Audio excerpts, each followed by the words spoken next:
नमस्कार, वंदे मातरम। मैं हूं श्यामगिरी। आप देख रहे हैं हमारा चैनल मुद्दा भारत का। मुद्दा भारत का यानी मुद्दा आपका। इसमें महाराष्ट्र में होम मिनिस्टर देवेंद्र फडणवीस जी का मामला थोड़ा तूल पकड़ लिया है। इसमें अनिल जयसिंघानी और उनकी बेटी, ये दोनों का मामला जो है वर्षा बंगले जाके अमृता फडणवीस के साथ में ब्लैकमेल करना और वहां पर और क्या क्या रणनीति उसके ऊपर जो है एफआईआर दर्ज हुई है और इसका मामला जो है अधिवेशन में भी उठा। और इसी विषय पर हम आज हमारे साथ में स्टूडियो में है हमारे मित्र और पूर्व डीसीपी आईपीएस अमर जादव जी। जादव जी, आपका हमारे चैनल में स्वागत है। हम इनसे जानेंगे कि जो अनिल जयसिंघानी जो एक बुकी का काम करता है, उसको उन्होंने 2 बार अरेस्ट किया था। एक बार 2004 में, एक बार 2009 में। लेकिन उसने जो है उस समय जो है जादव साहब के खिलाफ ही जो है मामला जो है कंप्लेन कर दिया था। और इसी विषय पर हम जानेंगे उनसे कि वो पूरा मामला क्या था बुकी का और क्यों कंप्लेन उसने किया, क्या उसका ये पेशा ही है। फिलहाल अभी उसने होम मिनिस्टर को अटकाने की कोशिश किया, उसके पहले आईपीएस को अटकाने की कोशिश किया और उसमें भी यही मामला है कि जादव साहब के फैमिली के ऊपर भी उसने धमकी भरा कॉल और एसएमएस किया था। सर, ये मामला जो है, जो आपका मामला है वही सेम मामला फडणवीस जी के मामले से मिलता जुलता दिखाई दे रहा है। एक बुकी को आपने जब अरेस्ट किया तो किस तरह का बैकग्राउंड था उसका और क्या क्या हुआ था, जरा बताइए। देखिए, अनिल जयसिंघानी जो है वो हिस्ट्री शीटर है थाने आयुक्तालय में। उसके खिलाफ करीबन 12-13 संगीन अपराध उनके खिलाफ में दर्ज थे उस टाइम पे। इसको खुद कारपोरेटर रह चुका है, इसका खुद का पेपर था और साथ में क्रिमिनल बैकग्राउंड भी था। और इसको कैसे इन सब चीज़ों का इस्तेमाल करना इसको बहुत अच्छी तरह से मालूम है। बहुत शातिर क्रिमिनल है ये और इसके इंटरनेशनल लिंकेजेस भी है। 2004 में थाना में जब था, उनके ऊपर मैंने बीटिंग का आरोप लगाया था, एफआईआर दर्ज किया था, अरेस्ट भी किया था। 2009 में भी जब मैं थाना से बम्बई चला गया, बम्बई क्राइम ब्रांच में था, तभी वापस उसने इंटरनेशनल बीटिंग रैकेट चलाने की कोशिश करी थी। हमारे बम्बई के सांता क्रूज से वो ऑपरेट कर रहा था, तो उसके ऊपर रेड करके हमने उसको एफआईआर दर्ज करके उसको अरेस्ट किया गया।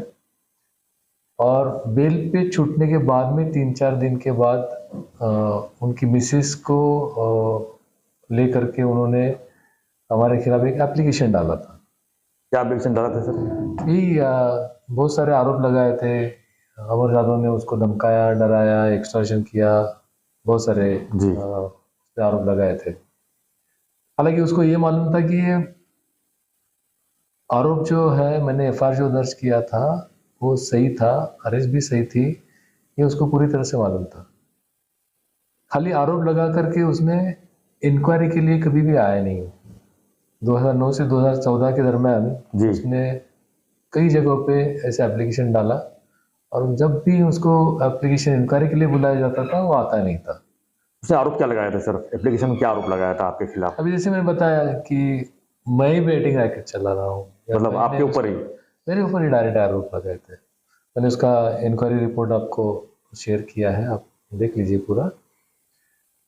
तो 2009 से 2014 के दरमियान ये वो न्यूज़पेपर में जो कांटेक्ट थे या बाकी जो कांटेक्ट थे, उनके ज़रिए वो अलग अलग न्यूज़पेपर्स में ये न्यूज़ छपवा देता था कि अमर जादव ने मेरे साथ ऐसा किया है और उनकी इंक्वायरी चल रही है।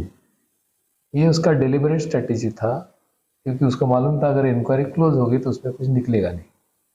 तो 2 चीज़ें थी इसमें कि एक तो अमर जादव को डिफेम किया जाए और दूसरा जो मैं इन्वेस्टिगेशन जो कर रहा था उस टाइम पे उसकी इन्वेस्टिगेशन में बाधा पहुंचे।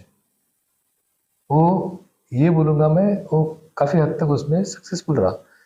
एप्लीकेशन डालने के बाद में जो कुछ इंटरनल चीज़ें हुई हमारे डिपार्टमेंट में, वो मुझे मालूम नहीं उसके कहने के ऊपर हुई या बाकी कोई प्रेशर था, लेकिन जो ऑनगोइंग इन्वेस्टिगेशन था उसमें बाधा पहुंची।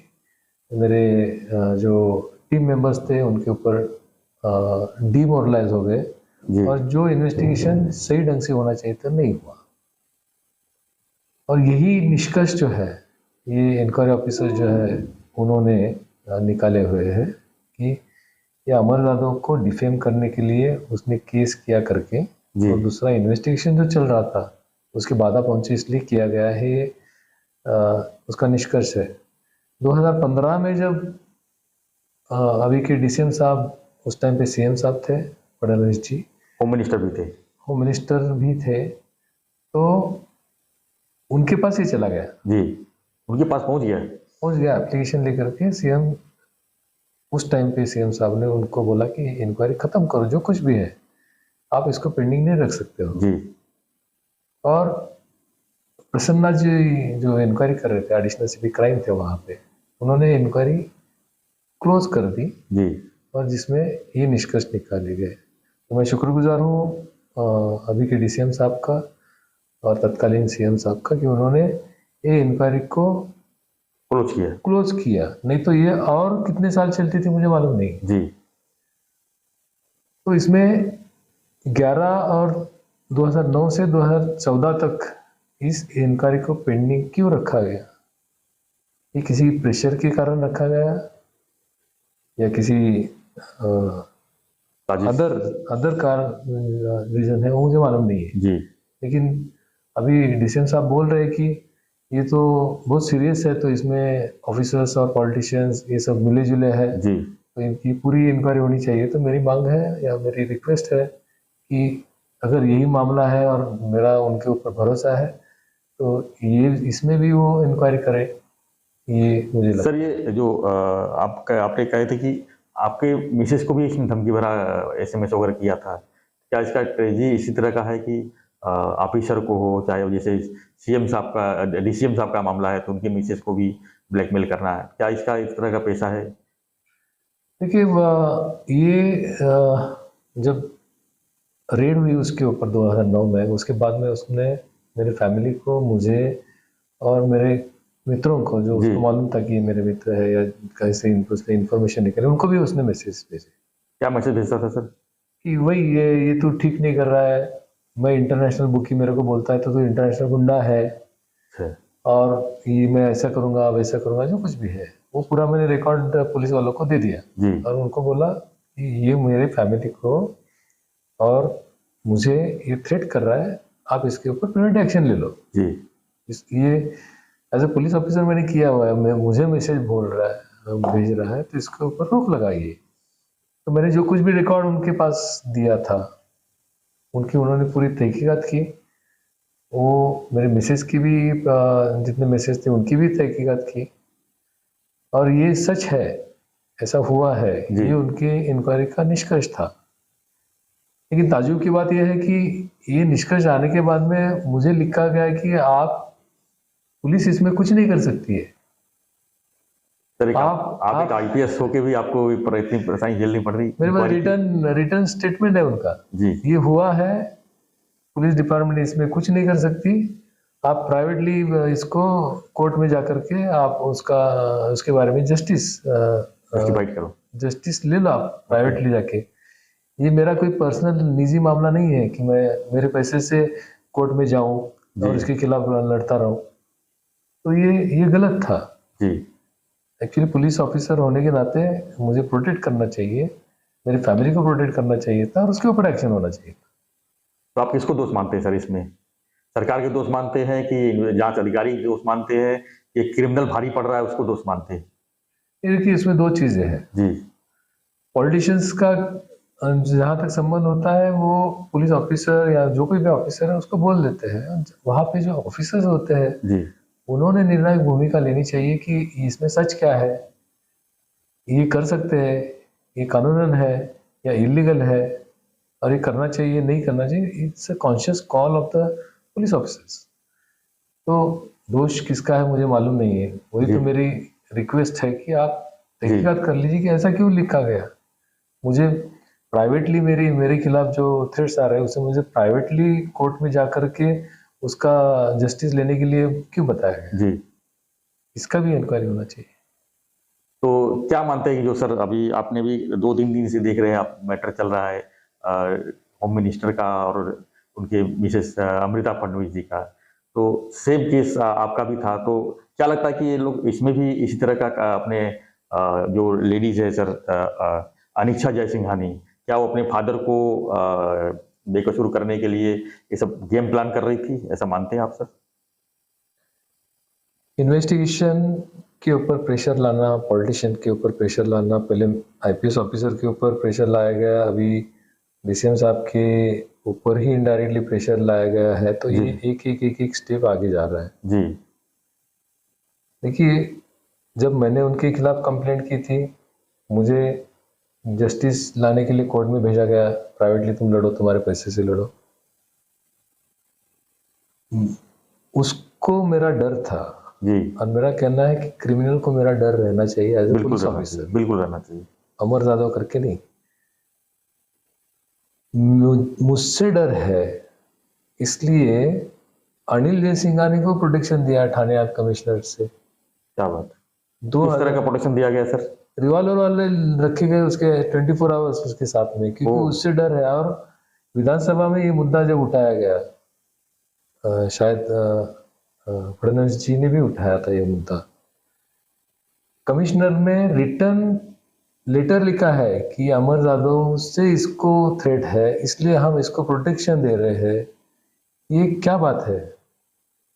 अगर मैं पुलिस ऑफिसर हूँ, मैंने उसके ऊपर केस दर्ज किया है, उसको अरेस्ट किया है, इंटरनेशनल बुक की है, हिस्ट्री शीटर है, यस, उसको मेरे थ्रेट से आप उनको प्रोटेक्शन दे रहे हो, ये गलत है। ये तो बहुत बहुत गलत मैसेज जाएगा सर लोगों में। हर क्रिमिनल जो है बड़े बड़े क्राइम करके प्रोटेक्शन लेके घूमेंगे सर, सरकारी प्रोटेक्शन होगी। और यहाँ तक नहीं रुका जी, उसको भी प्रोटेक्शन दिया गया और उसके फैमिली को रिवॉल्वर का लाइसेंस भी दिया गया। क्या बात है। आज एक आम आदमी को अगर लाइसेंस चाहिए तो उसको तो जूते खसने पड़ जाएंगे और कितने लाख रुपए खर्चा करने पड़ेंगे, उसकी तो कीमत ही नहीं है। लेकिन ऐसे क्रिमिनल लोगों को लाइसेंस मिलते हैं, बॉडीगार्ड मिलते हैं, ये तो सर सरासर अन्याय है सर। फिर आप एक आईपीएस होके आपको कोई न्याय नहीं मिल रहा है और एक क्रिमिनल को न्याय मिल रहा है, इसलिए उसकी हिम्मत बढ़ती गई। आज वो डीसीएम तक पहुंचा है, होम मिनिस्टर तक पहुंचा है, कल पीएम के पास भी पहुंच जाएगा, बोलेगा हमारे को अगर निर्दोष साबित करो, नहीं तो मैं कुछ भी करूंगा। देखिए, दो चीजें इसमें जी, मुझे न्याय तो, ये बात थोड़ी सी अलग है जी, मैं इसको दो चीज़ों में ये करूँगा। देखिए, मुझे गवर्नमेंट ने नौकरी में जो कुछ भी चाहिए था वो सब दिया है। मुझे आईपीएस नॉमिनेशन दिया, उसके बाद में मुझे मेडल भी मिला है, मुझे जब चाहिए थे स्टडी लीव भी दे दी है। जी। तो उसके बारे में मुझे कोई कंप्लेंट नहीं है गवर्नमेंट से। शिकायत क्या है आपका सर? मेरा ये जो अभी के कॉन्टेक्स्ट में मैं जब देखता हूँ, अभी तो मैं रिटायर हो गया हूँ, जी। लेकिन ये जो रिटायर मतलब अपने से थोड़ी, आपने तो वीआरएस ले लिया मतलब समय से पहले आप रिटायर हो गए। वीआरएस ले लिया जी। है मैंने 2017 में। आज अगर आप होते तो आज ज्वाइंट कमिश्नर होते आप। आपका मैं ज्वाइंट कमिश्नर करके मैं इंटरव्यू लेता, लेकिन अभी मैं रिटायर डीसीपी करके इंटरव्यू ले रहा हूँ। ठीक है सर, दैट्स माय चॉइस। मैंने Yes. खुद ओके किया है, उसके बारे में कोई, मैं बहुत खुश हूँ जी, इस सिस्टम से बाहर हूँ और अपना प्राइवेट जो कुछ भी कर रहा हूँ अपनी खुशी से कर रहा हूँ।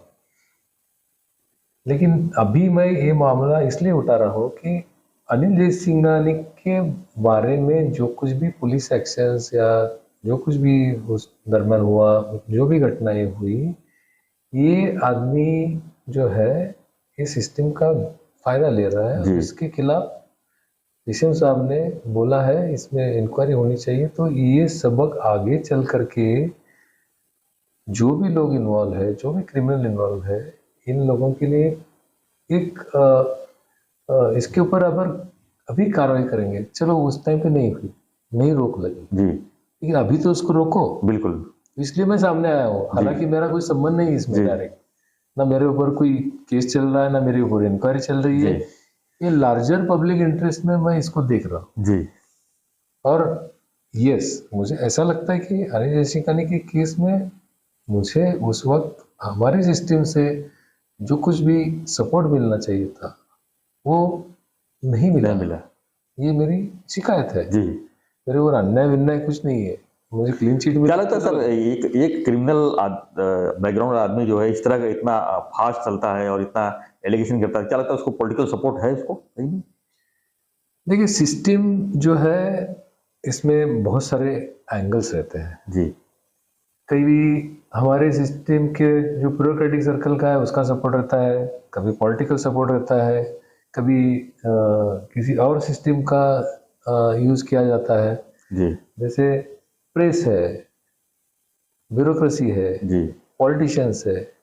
अभी वो क्रिमिनल के ऊपर डिपेंड रहता है, वो कौन सी किस तरह- सिस्टम का कैसे यूज़ कैसे कर रहे हैं। दुरुपयोग करता है। अनफॉर्चुनेटली ये आदमी का है, सभी सर्कल में ये कॉन्टैक्ट्स है, यानी पॉलिटिकल वो खुद कारपोरेटर रह चुका है, पॉलिटिकल कॉन्टैक्ट है।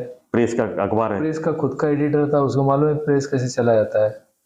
उसके बाद में ब्यूरोक्रेसी में उसके बहुत सारे कॉन्टैक्ट्स थे, उसको भी कैसे इस्तेमाल किया जाता है ये भी मालूम है। तो ये डेंजरस है। जी तो उसको अभी तो उसके ऊपर कार्रवाई होनी चाहिए। और तो मुझे आपने 2 बार सर उसको गिरफ्तार किया था, अनिल जयसिंघानी को। क्या उसके बाद फिर से गिरफ्तारी कहीं हुई कि नहीं, उसे छोड़ दिया गया इसी तरह?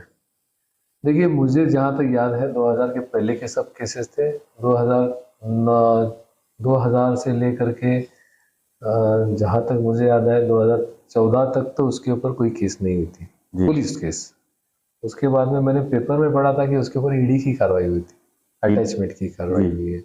उस टाइम शायद केस बने हैं, वो मुझे इतना याद नहीं है। लेकिन 2000 से 2014 के बीच में अनिल जयसिंघानी के ऊपर मैंने ही 2 बार केस किए हैं, 2004 में और 2009 में। 2004 में और 2009 में। उसके बाद के केस का नहीं पता है। मुझे याद नहीं है। जी धन्यवाद यादव साहब, आपको हम साहब ही बोलेंगे। तो ये थे अमर यादव जी, जो रिटायर्ड डीसीपी हैं और आईपीएस रह चुके हैं।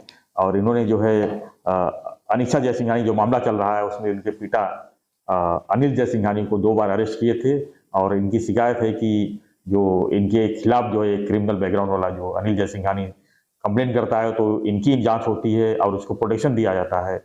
और मामला जो है काफ़ी साल तक पेंडिंग रहने के बाद भी उसको क्लीन चिट अभी तक नहीं हो पाया है किसी भी मामले में। फिलहाल यादव साहब ने बीआरएस ले लिया है।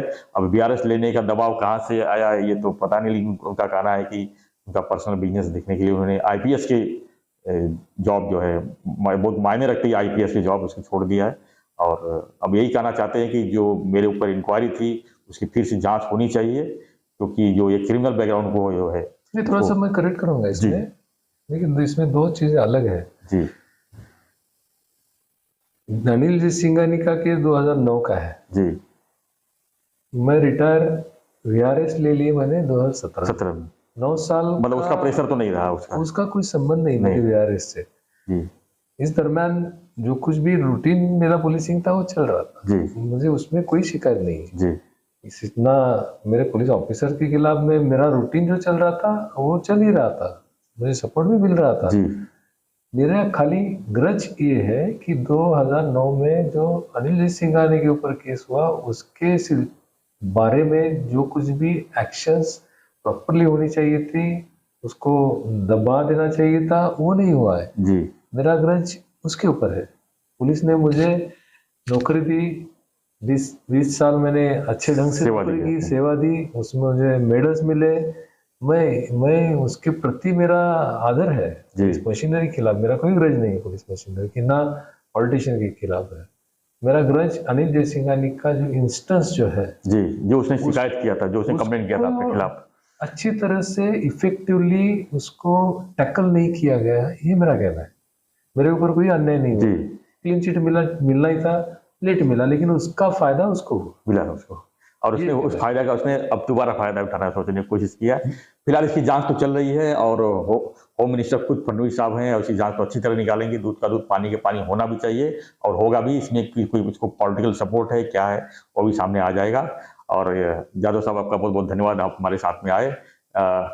यादव साहब भी उसी मामले में भुक्तभोगी रह चुके हैं, इसलिए हमने उनका इंटरव्यू आज आपके सामने किया। आपको हमारा वीडियो कैसा लगा हमें जरूर कमेंट बॉक्स में लिखिए। यादव साहब के बारे में कुछ कहना चाहेंगे तो भी हमें कमेंट बॉक्स में लिखिए, हम उनको बताते रहेंगे। और बने रहिए हमारे साथ, देखते रहिए हमारा चैनल। धन्यवाद। जय हिंद, जय भारत।